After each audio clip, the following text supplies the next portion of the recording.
Hello and welcome back to Mid-East in Depth. Today our focus is on responses in the media to the Kremlin's announcement that it could deploy troops to Syria. The Deutsche Welle's conflict section reports that the US and Russia's heads of defense have discussed ways to tackle the Syrian conflict amid a Russian military buildup in the country. The report states that US Defense Secretary Ash Carter called Russian Defense Minister Sergei Shoigu on Friday the first step in military talks on Syria following a Russian buildup in the war-torn country.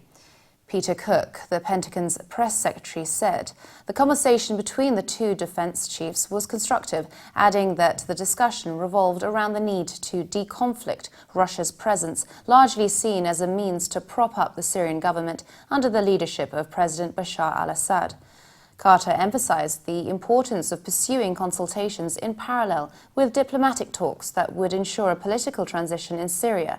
He noted that defeating ISIL and ensuring a political transition are objectives that need to be pursued at the same time.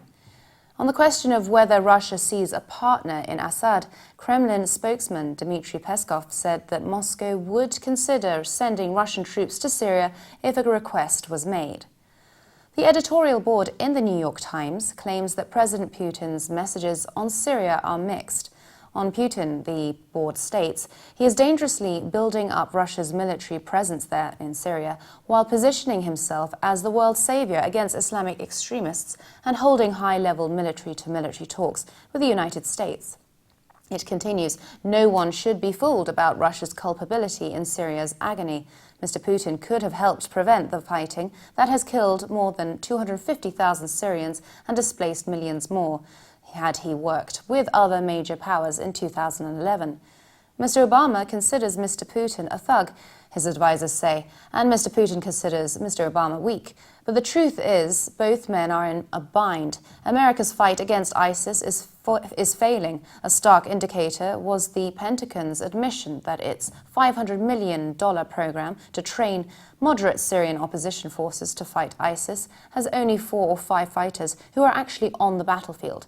Meanwhile, Mr. Putin's ally, Mr. Assad, is in danger of falling, which would destroy the last threads holding the state together.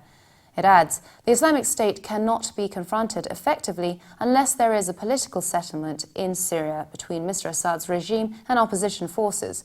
The main impediment has been Mr. Putin's insistence that Mr. Assad remain in power. It concludes, America should be aware that Mr. Putin's motivations are decidedly mixed and that he may not care nearly as much about joining the fight against the Islamic State as propping up his old ally. But with that in mind, there is no reason not to test him. For more updates, please visit levant.tv and subscribe to Mid-East in Depth on iTunes. Thanks for watching. Bye for now.